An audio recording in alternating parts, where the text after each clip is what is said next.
To go.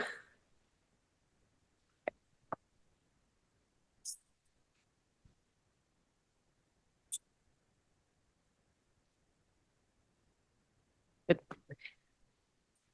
All right. Good afternoon. The January 16th, 2025 Rider Experience and Operations Committee meeting is now called to order. I am REO Committee Chair Christina Walker. Thank you for your patience as we got people in the room to start the meeting. And Happy New Year, I should say. Thank you for joining us, whether you're in person or via Zoom. Just a note for committee members joining through Zoom, please turn on your camera and state your name prior to making any comments or asking any questions so the public and your fellow committee members know who is speaking. Hunter, would you please call the roll? Angela Burney. Christine Frizzell. Present. Board Member Frizzell is present. Ed Prince. Kim Roscoe. Here. Board Member Roscoe is present. Speaker von Reifbauer. Gurmai Zahalai. And Christina Walker. Here. And Madam Chair, a quorum is not present at this time.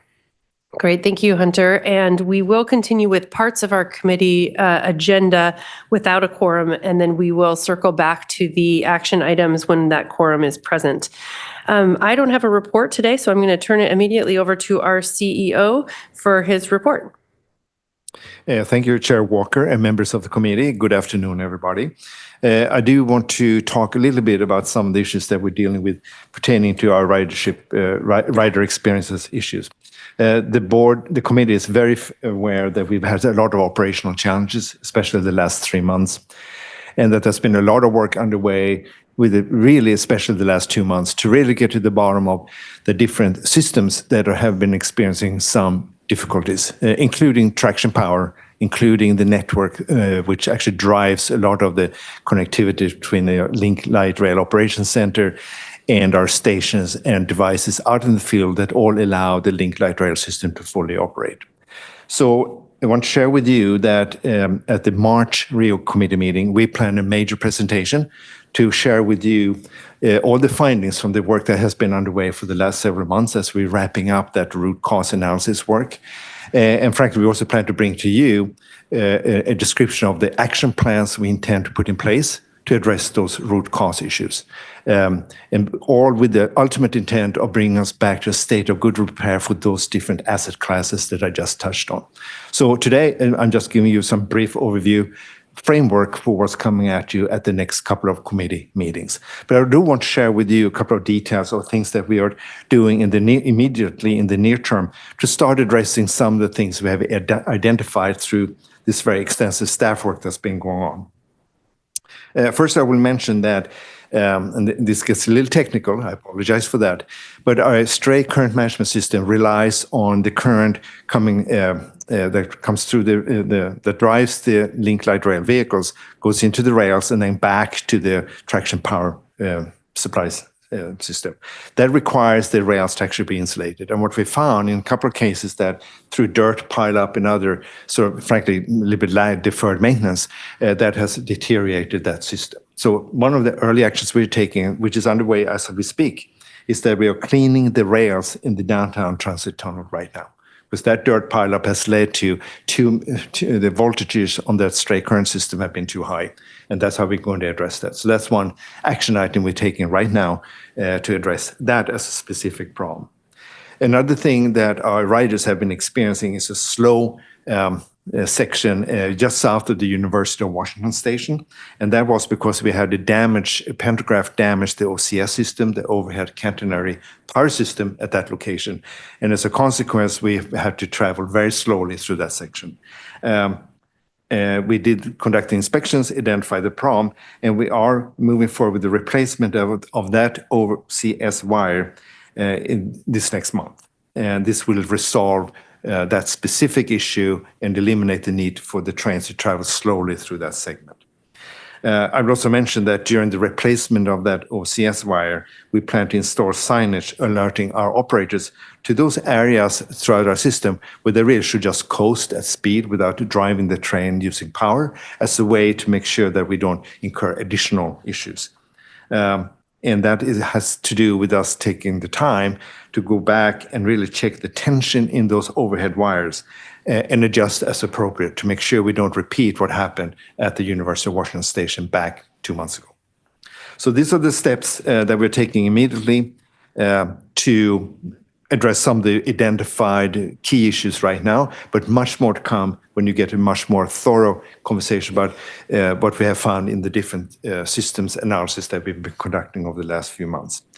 My final comment is that we also did have, as I think was widely recognized, an intermittent operational challenge through the month of December, and it had to do with our network, the network that actually connects all these things together. It actually took us 3 to 4 weeks to identify the core issue, and it had to do with an unauthorized use of a port that tied into that whole system. We are embarking on a complete network modernization plan to move our network from where it sits today to much higher and much more secure and much more manageable system that has much more resiliency going forward. So again, that network modernization plan is actually getting underway right now. So again, I just want to share some of those as key examples of things that are happening now. We're not sitting around here waiting until we can fix everything, but we are deeply committed to, as quickly as we can, bring all these different system components back into a state of good repair so our riders can have high level of confidence that the system will operate as intended. And that concludes my comments for today. Much more to come in the future. Back to you, Chair Walker. Great. Thank you so much. Do committee members have any questions for our CEO? Great. Well, I will say again, thank you for taking these issues very seriously and getting to the bottom of them. Obviously, our rider experience is not where we want it to be on a consistent basis. I was just telling the CEO before we started that I had a great ride on the Line 1 a couple weeks ago. Everything went smoothly, and I think that is generally our riders' experience, that things work really well and they're very clean and on time. But when we can't count on that, we're not meeting the mark yet. So, and I know that you and staff are taking that very seriously, and we're getting there in terms of addressing those issues. So thank you for acting quickly and continuing to work on this. We really appreciate it. And we will continue to keep this on the agenda as we move forward with this committee for 2025. All right. Seeing no questions, I will go ahead and open up our public comment. The Rider Experience and Operations Committee welcomes public comment as an important part of the public process. Comments are received and considered by the committee in its deliberations. Hunter, what types of comments have we received for today's meeting? Madam Chair, we have received no public comments of any kind today. Okay, and so that includes folks signing up for verbal and virtual? That is correct. Okay, I will go ahead and pause just for a moment in case there are folks who missed the sign up or are interested in making comment now. All right, seeing none, we'll go ahead and close public comment and we will move on. We are going to skip over our business items for now. We are expecting another committee member in a couple minutes, but we're going to move on to our reports to the committee, and that's starting with our passenger impact portfolio plan, our regular report with Pamela Wren.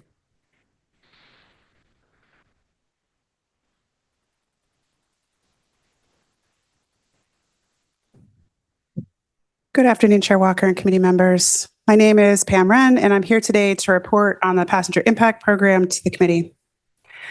Next slide. The intent of this program is to ensure that service for our riders remains a priority. We balance the need for construction with service to passengers by working closely with our partners in operations and passenger experience to minimize the impact of planned disruptions on our riders. This includes packaging as much work as possible into individual planned closures and scheduling them at times when they'll have fewer impacts. We also fit emerging work, such as resiliency improvements, into the calendar. Today's report will cover a series of major disruptions currently underway, and then turn to look ahead to the remainder of 2025 and to 2026. Next slide. The graphic presented on this slide shows the work underway during January and February of 2025. There are three major efforts, which I will mention in turn, starting from the bottom of the graphic. As the presentation continues, I'll discuss each in more detail. First, the 130th infill station is applying roofing materials between January 4th and February 27th. Second, the Eastlink project is continuing the series of weekend downtown tunnel closures they began in November 2024 to complete systems tie-in of the 1 and 2 lines. Finally, we are planning to perform overhead contact system repairs at UW Station on the weekend of February 1st and 2nd. You'll note on the graphic that the weekend of March 1st marks the beginning of WashDOT's northbound I-5 lane closures north of Seattle, and that is one reason we have so much work going on in the same period early this year. Now let's discuss each of these items with more details. Next slide. I'd like to start by talking about some work that began on January 4th and is scheduled to be completed on February 27th.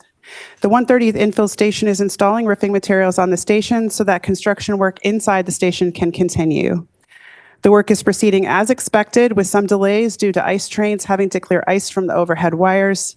The Passenger Impact Program will continue to monitor progress and report at the next RIO meeting on any variance from the expected completion date that weather may have caused and what measures will be taken to recover schedule.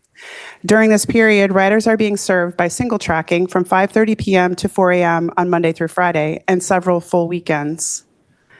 While not shown in this presentation, we expect that the infill station will need additional service impacts in March of 2025 in order to install their station stairwells via crane. These impacts are under discussion with the project team and will be presented at the next RIO meeting. Next slide. Next, I'd like to turn to the continuation of the two-line tie-in to the downtown tunnel, which is continuing in January and February of this year. The project has requested 4 weekend tunnel closures. Each of these weekends requires a full closure of the downtown tunnel from 10 p.m. Friday to the start of morning service on Monday. The first impact was held in November, and the second impact took place last weekend. The third impact is coming up starting this Friday, January 17th at 10 p.m. During these closures, the project is finalizing and testing connections between the two-line signal and power systems and the downtown tunnel, which is necessary to allow two-line service across I-90. The final weekend of impact will be held February 14th through 16th. 2 contingency weekends have been scheduled in case of unexpected complications with the work or if one of the previous weekends must be canceled due to weather. Next slide. The limits of the tie-in work and testing determine the stations which must be closed and the bus shuttle endpoints. This graphic shows a bus shuttle between Capitol Hill and SoDo stations running on 10 to 15-minute headways with train service to the north and south. This upcoming Saturday morning, a couple of community events are expected to complicate bus shuttle operations. First, a planned march from Cal Anderson Park to Westlake will occur along the same route as the bus shuttle, which has caused a shuttle reroute. The route will return to normal once the march wraps up. Secondly, a Kraken game will be held on Saturday, which will cause additional passenger loads at Westlake Station, where most fans exit and enter the system to access Seattle Center. Passenger care, security, operations, and community relations groups are working together to ensure that staff are prepared to assist passengers to reach their destination, regardless of the situation. Next slide. To wrap up discussion of work in Q1 of 2025, we are planning a full closure on February 1st and 2nd between U District and Capitol Hill stations to repair overhead contact system wiring in the vicinity of UW Station. The OCS work from December 7th and 8th that was postponed due to train control network issues will also be included in the service disruption. This work will address the slow order in the UW area. The work will also preventatively repair wire that is wearing too fast, addressing system resiliency. Next slide. During this disruption, a bus shuttle will be provided to serve U District, UW, and Capitol Hill stations. Travelers and ambassadors are being encouraged to use trip planning services to determine the best route for individual trips. Next slide. Turning to impacts in the remainder of 2025 and into 2026, you can see on the graphic that we have several items that we're trying to plan around. We are coordinating closely with WashDOT and other community partners as they prepare for long-term lane closures on I-5 north of Seattle between March and October. These highway lane closures are likely to result in additional passenger loads on Link and additional passenger impacts if Link service is disrupted. We are also planning around Club World Cup and World Cup soccer tournaments in 2025 and 2026. However, we do expect safety and resiliency project work to progress during the year, and some of this work may have impacts to service. We will continue to work with project teams to minimize impacts and fit them between community events. Next slide. To conclude, we are presently fully engaged in completing this work during January and February safely and on time. We'll be partnering with the STEP program as usual to gather lessons and improve service to passengers during future impacts. We'll aim to avoid disrupting service during major WashDOT I-5 lane closures in North Seattle. Finally, we'll also continue to work on future impacts and will present more details at upcoming RIO meetings. Next slide. Thanks for your time. I'm happy to take questions at this time. Great. Thank you, Pamela. What questions do committee members have? Okay, it doesn't look like questions. Thank you, as always, for giving this report. I have seen a lot of media about this, so I think the word is getting out of that this important work is being done, and always appreciate hearing the why and how it's all going to come together. So appreciate it, Pamela. Thank you. Sure. Oh, yes. Well, I'll just note that I just requested from our CEO a possible tour of the downtown tunnel and what that line 2 integration work looks like, literally in the ground. So And if it's possible. if I may, Chair Walker. Yeah. A very quick response. We're always happy to organize those field trips for board members. I think they're very useful. And so we will definitely add that to the list of some additional board trips that we're planning for. Thank you. Great. Thank you, Board Member Roscoe. I think a good reminder that those in-person tours are really helpful in understanding the projects and available. Okay, so we do have a quorum now, as I understand it. Board Member Prince has joined us. Welcome. And so we're going to go back to our action items, and we just have 2 today, I believe. One is for committee final action, our regular meeting minutes approval, and the other one is for recommendation to the board. That's a little bit lengthier of an action. So I think we'll go back and do those and then do our final 2 reports at the end. So we'll start with our minutes. This is the December 5th, 2024 Rider Experience and Operations Committee meeting minutes, and I will look for a motion to approve. This is Roscoe. I'll make that motion. Second. Been moved and seconded. Any discussion, questions, comments? Seeing none, all those in favor, please signify by saying aye. Aye. Aye. Aye. Any opposed? All right, the motion carries. We'll move on to our items for recommendation to the board, and this is motion number M 2025-04, and we have Candace Toth, our Wayfinding and Signage Deputy Director, to provide the presentation on adopting a permanent name for Northeast 130th Infill Station.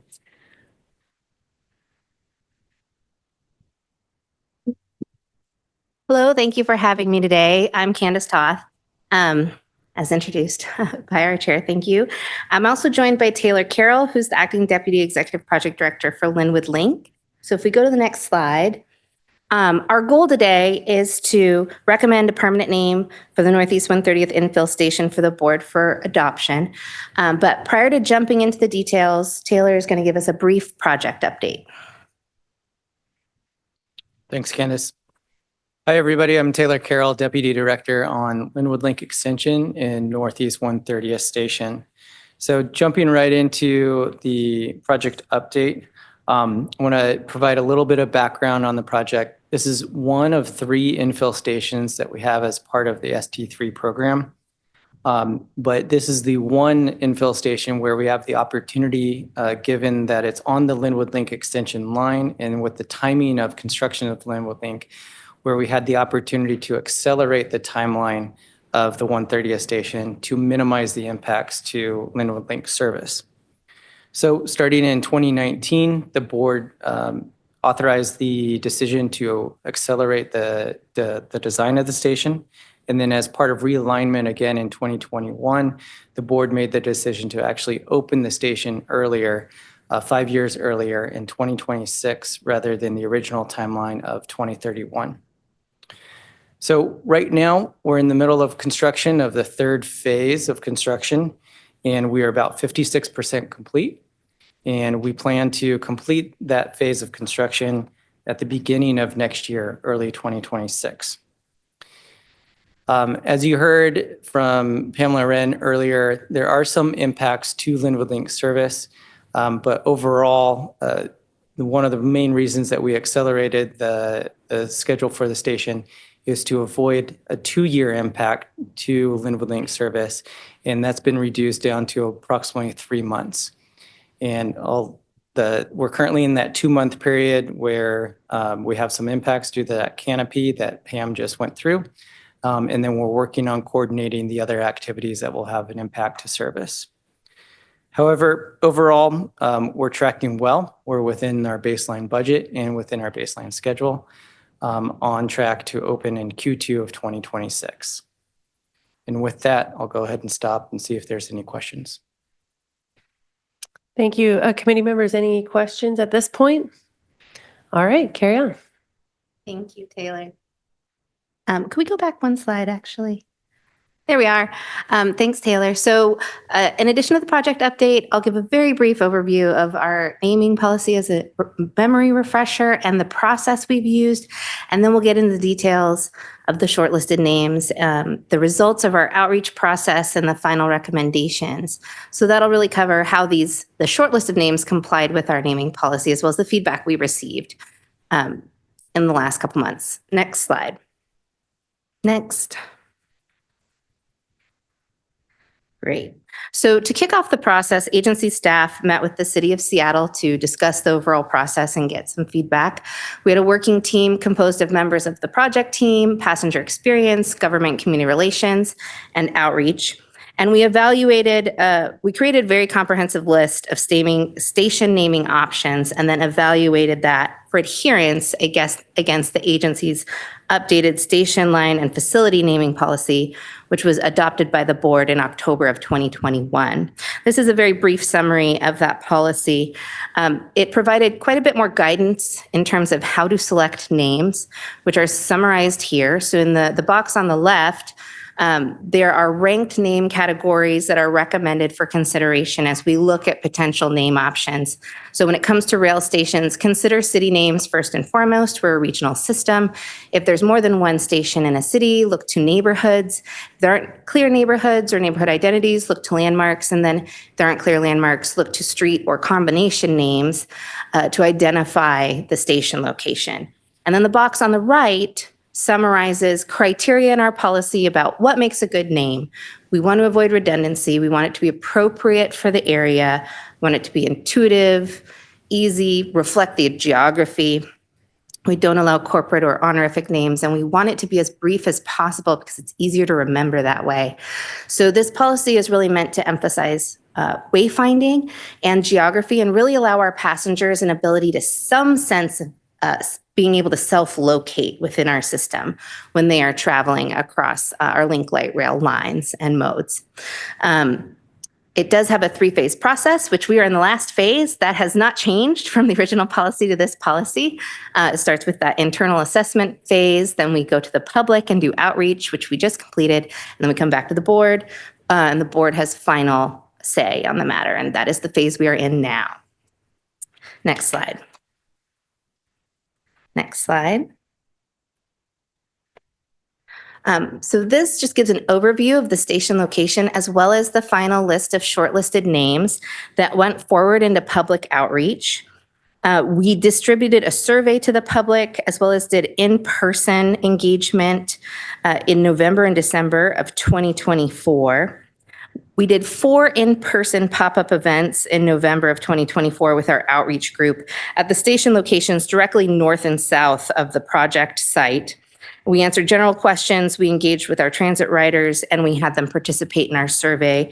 This work was conducted in multiple languages, English and Spanish. We engaged with over 800 riders and got over 250 responses through the in-person engagement. And then we proceeded to execute online surveys in November and December in 9 languages. And that survey work originally closed mid-December on December 13th, and then we extended it for additional feedback. And so the surveys ultimately closed December 29th, and we received over 2,300 responses. So very robust response to our engagement, which was great. Those surveys were promoted multiple ways through the Sound Transit website, through project email lists, through our shared agency partners, paid social media, and via local community-based organizations. So in that survey work, participants were asked two primary things through a series of questions. They were asked to rate how well the proposed names aligned with Sound Transit naming policy, and then rank the names in terms of their preference as far as what they thought was the best name and what they thought was the worst name, essentially. So you see the list here, and the staff recommendation coming out of this process is Pinehurst Station. I will go into more detail about the pros and cons and why that is on the next slide. So I guess next slide. So this is an overall summary evaluation matrix that just at a very high level and at a glance allows you to see how different name options ranked against our criteria, which is listed along the top, as well as our public feedback. And it kind of rolls the whole process together. So green checks being it meets criteria, it received positive feedback. Yellow being it meets the criteria, but maybe it received mixed feedback. Or there might be some concerns, and red X means it doesn't meet the criteria, or maybe it does, but we received some negative feedback. So it gives you an overview understanding of how things played out. So overall in the results, both Pinehurst Station and Pinehurst 130th Station both ranked highly in terms of community survey results. Pinehurst Station received the most first place rankings and highest rating against our criteria, while Pinehurst 130th received a higher overall weighted score if you looked at first and second choice rankings. And then we received mixed feedback when it came to Pinehurst Holler Lake and North Seattle 130th. So a bit more details in terms of the pros and cons and name options when it comes to Pinehurst. As I mentioned, Pinehurst is the most compliant with our name policy, acknowledging the neighborhood name, and received the most top rankings. It's also rated very well in terms of brevity and being short, and it also performed just generally very well, both with respondents outside of the station area, as well as respondents who identified to living within the station area. Pinehurst 130th was favored as the runner-up due to providing additional wayfinding context. Again, it also rated very well. It wasn't quite as well rated in terms of brevity. Obviously, it's longer. And street names received mixed results. Some people feel like they're helpful, and some people feel like they're not as relevant, especially if they're not familiar with the area or they're commuting from another city. Additionally, since Linwood Link opened, Sound Transit has rolled out our 3-digit station codes as a wayfinding tool within our system. So there is some concern about causing confusion between street names and our 3-digit codes. And then again, as I mentioned before, this name, when we looked at overall score, scored the highest when you looked at first and second choice ranked votes, and was a runner-up in meeting policy criteria. Pinehurst and Holler Lake overall received just very mixed results. When we looked at the outreach results, and there was just mixed opinion about whether it reflected the geography or not, essentially. And again, it didn't rank as well in terms of brevity. And then lastly, North Seattle 130th also received mixed results and some negative feedback in terms of concern regarding how well it reflected the geography, since some felt it referenced too broad or too large a geographic area. And there was a concern it could be confused from a redundancy standpoint with Northgate Station. And then that same concern about brevity and length and potential confusion with station codes also existed. Overall, great response. About 51% of our respondents identified to living within the area, the 4 neighborhoods right around our station. And then 25% of our respondents identified as not living in the area, but working or visiting the area. And then about 24% of respondents identified as having no affiliation. So great spread overall in terms of getting feedback. Next slide. With that concludes our presentation, and we're happy to answer any questions you may have. Great. Thank you so much, Candace. I am so thankful that we as an agency have this policy, and so it's pretty straightforward. I know it's a ton of work for staff, and we appreciate the community weighing in, but it's very clear, and I really appreciate that. What questions do committee members have? Board Member Roscoe? I'll just echo that I am thankful we have such a clear process, and it lined up well with this station's naming process. Thank you. Thank you, Board Member Roscoe. Any other questions? I did have one, and I think I probably just maybe missed it, or it's not part of the process. I'm just curious. So this has been we've been referring to it as 130th Street for a long time, or future 130th. Where in the process is the decision made that that was not the final station? And I'm thinking about, in the south end where we're looking at TDLE, we've got names for every station. Are those permanent, or are we going through this process with all of those? It's a great question. So the Northeast 130th infill station was a working name. We tend to start with working names. And then with the original policy prior to October of 2021, final naming started at about the 60% final design phase. It was pretty late.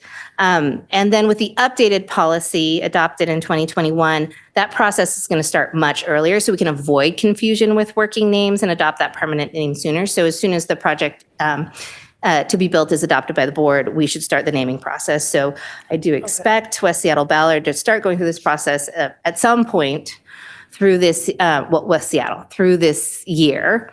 And so the thinking was also influenced with the amount of research we did updating the policy in terms of that ranked category. What types of names should we consider, and what types of names are best practice when it comes to systems like ours that cross multiple cities?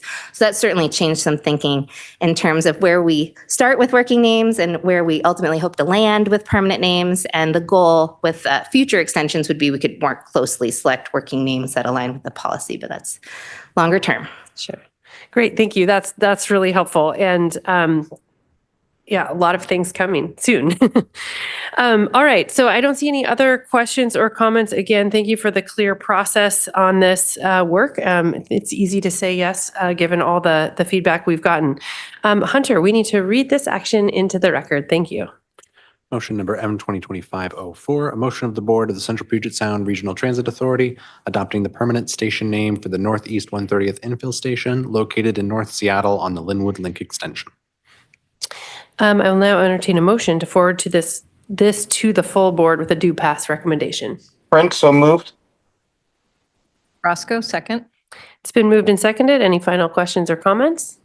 All right. All those in favor, please signify by saying aye. Aye.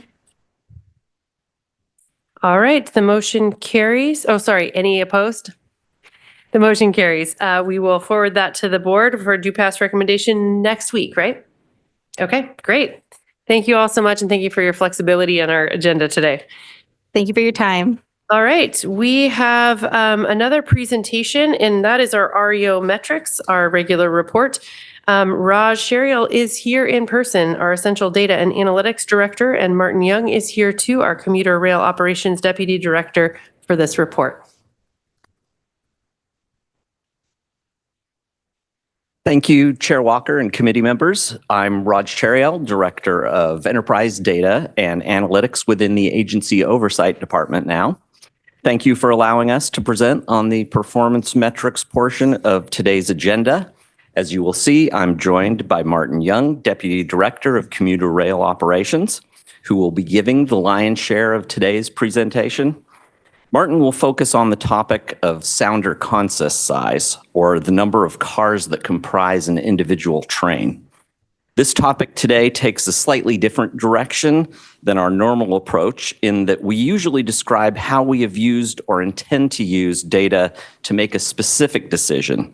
Today's presentation will focus on how we use data to monitor and adjust after a decision has already been made.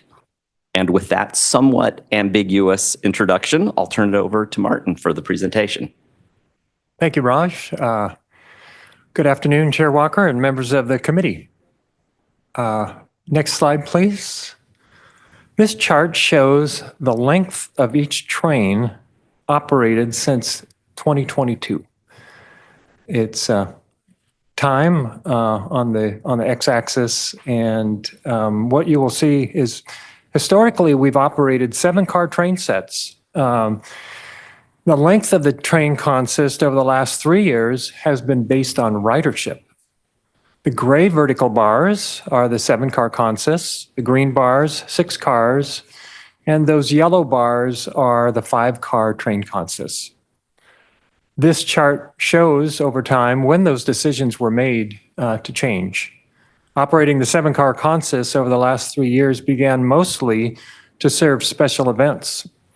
A 5-car train set would not be near enough for those Seahawk events, and we need 2 7-car train sets for those surge events.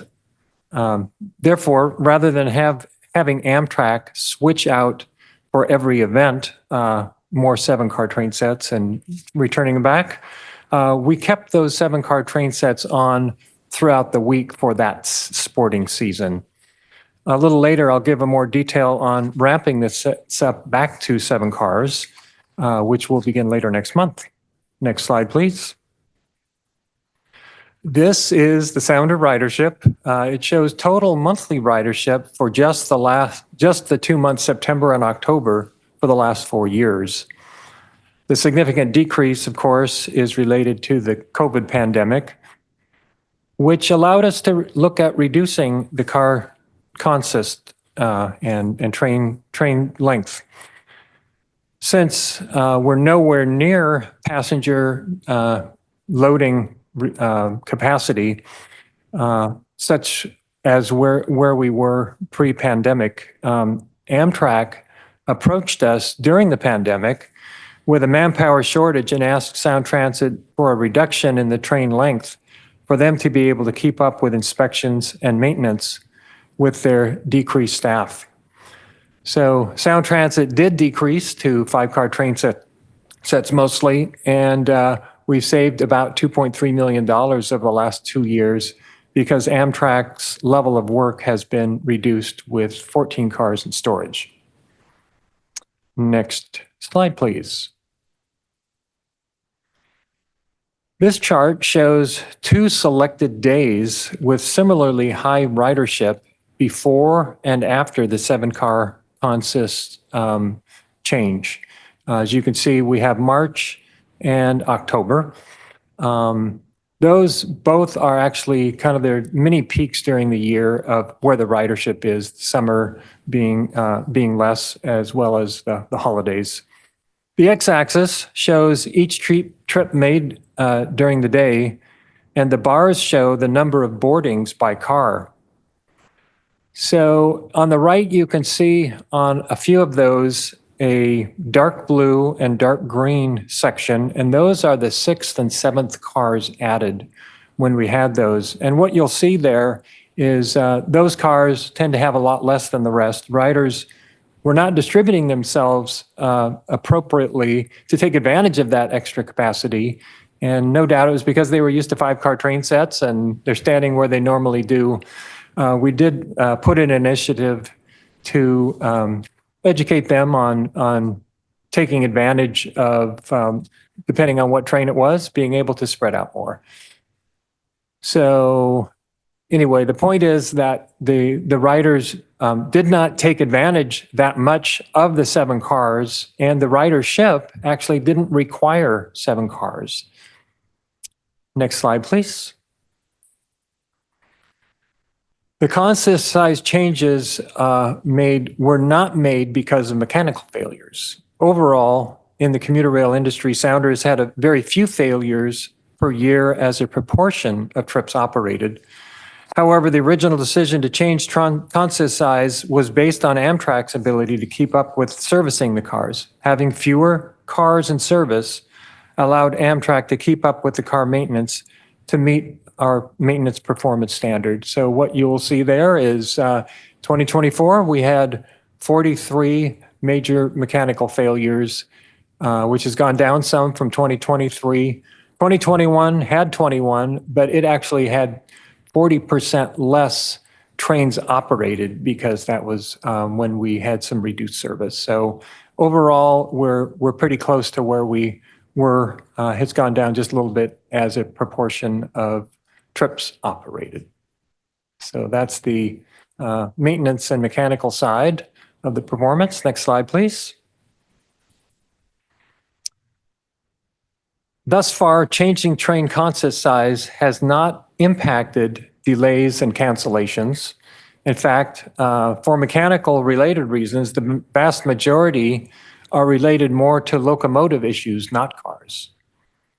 And as a note there, we are pursuing ways of improving locomotive mechanical performance, such as enhancing the reporting, exploring possible additional locomotive lease or procurements. And we're also talking with Amtrak about ways where we can help mitigate their labor challenges. Next slide, please. Chair, I had a question on that slide. Sure. Thank you. I clearly also had a question. I should probably direct to Martin. Go ahead, Right? Board No. Member Roscoe. Could you go back to the statement you made about the maintenance issues weren't caused by the car, they were caused by the, Yes. clarify So that. a train set is composed of a locomotive and a Right. number of cars, either 5 or 7.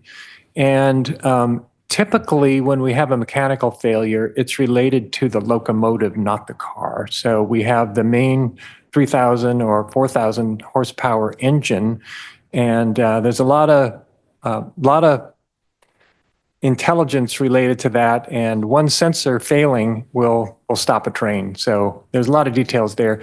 The cars themselves overall are probably less than 10% actually of a mechanical failure. It's really the locomotives. So that's why with only 3 locomotives in the fleet beyond what's in daily service, now that we're up at our full complement, we are looking at what we might do to get more locomotive power as a backup, because as it currently is, if we have one in inspection, one in maintenance, and then one's a failure, we have some kind of repair going on, we don't actually have a spare for anything that might happen in a particular day. So that's something that we'll be coming back to the board for as we have a strategy that we believe is doable.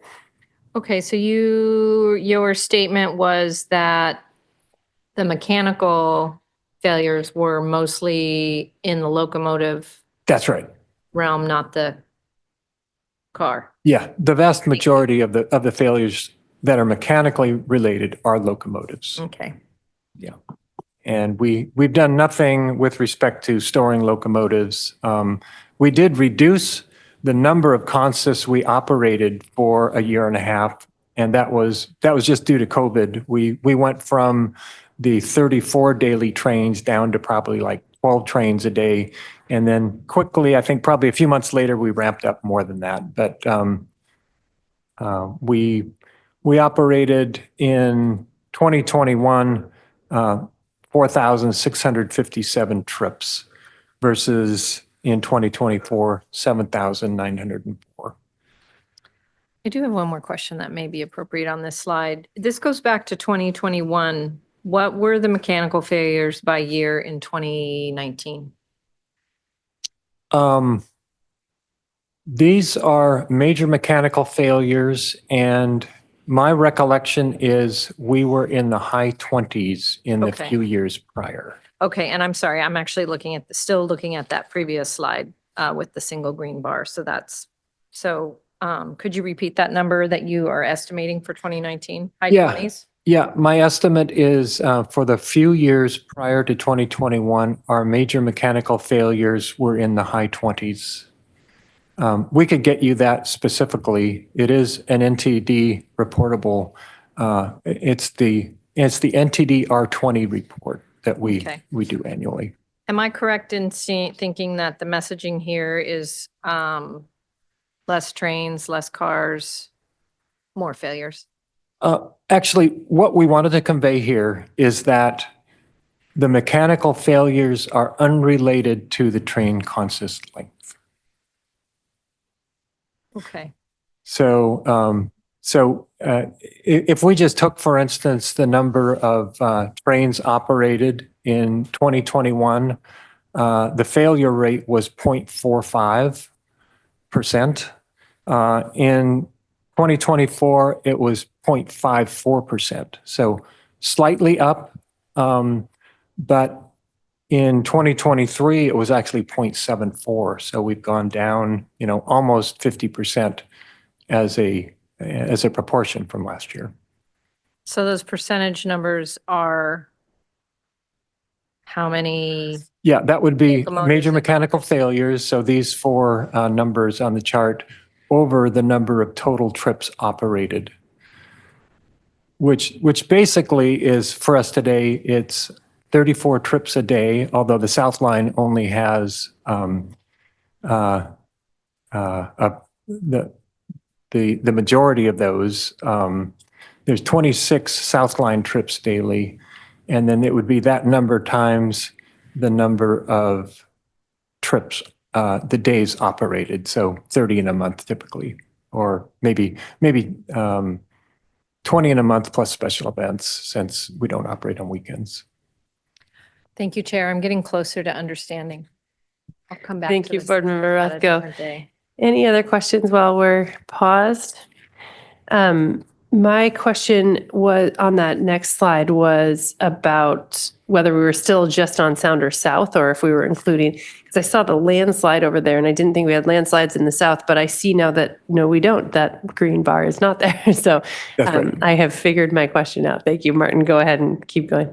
Sure. Yeah, we are focusing on the South Line. The North Line has plenty of room, and we have typically either 2 or 3 cars on the North Line sets. Eventually, those will go up to all 3, but we'll just put them there when they're needed. Okay, so let's see. I think my last point on this one was simply that there are mechanical issues. They're unrelated to the consist length, but we do want to come back to the board later with either an Amtrak amendment and or a strategy of supplementing our current locomotive fleet. And that we believe will help diminish the number of mechanical failures annually. Next slide, please. These are the customer complaints. As you can see over time, we had a lot of customer complaints before the pandemic, of course, beginning there in the 2020 timeframe. This slide is only for those 3 years, 2019 through 21, but that would be the left side is what we typically would have at full service in terms of the number of complaints. And as you can see, there is the dark blue there is any complaint on overcrowding. So even with a lot of riders, we didn't get many complaints about overcrowding, although in 2019, we were going, the trajectory was we need to find a way to get more capacity out there because we had steady growth before the pandemic. And therefore, we did order more cars and are prepared to add more when we need them, even if it is beyond the 7. But as you can see, not a lot of overcrowding complaints. There were probably some just key trips during the day where there was more of a surge of demand. Next slide, please. And this will be the 22 through 24 complaints. As you can see, the dark blue there is overcrowding. And so we have complaints. I think what really stands out here is what was happening in September of 2023. We had, complaints. It looks like maybe 18. 5 of those were related to a Seahawk event, but the main reason I believe we had complaints is we had actually been prepping the public saying, look, we're going to 5-car consist, but once the service change happens in September, we'll go back to 7. And that was the plan, and we were poised to do that. But our CEO, Julie Tim, had the wisdom of saying, look, do we really need to go back to 7? We're saving money. And our response was, you're exactly right. This is what we had planned all along, but we could certainly defer or delay what we're returning to the service. And so at that point, we made the decision with Amtrak, and that is, look, Amtrak, you may be ready for us to go back to 7-car train sets. We're saving a lot of money. We want to continue with the 5 cars until we let you know otherwise. And so we worked that out with them. But the public at the time, they did deserve an apology, and we conveyed that through our passenger experience group that the plan was we were going to go back to 7, But sorry, it's going to be a while yet. And by the way, we were monitoring daily the ridership, and there was not the demand for 7 cars. 5 cars was still plenty, with everyone having a seat. On very rare occasions, such as if there happened to be a canceled train and it was absorbing another train's worth, then there we could get some complaints on those. But anyway, as you can see, the low ridership is, I guess the main point here is that overall, there are not a lot of overcrowding complaints in the last really year. Next slide, please. If you want to actually keep it on that slide, Yeah. I know we have a question about Sure. that slide. Yeah. So thank you, Martin, and I will turn it over to Board Member Roscoe with her question. Well, I didn't remember that was our last slide. So my question is in relation to the comment you just made about the 5-car train sets. But it actually goes back to the page 2, where I think I heard you say after an event where you knew 7 cars would be needed, you kept those cars on for the remainder of the week. Is that correct? Yes, during the sporting season, we needed 7-car train sets for, say, 2 sets for the Seahawks. And rather than switch them out, we kept them at 7. So 2 of the 7-car sets in the South Line remained at 7 cars. Okay, and then,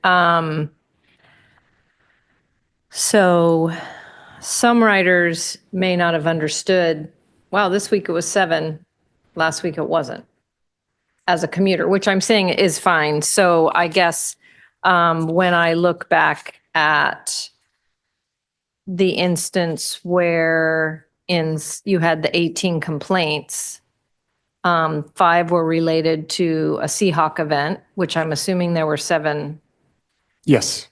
available. And then I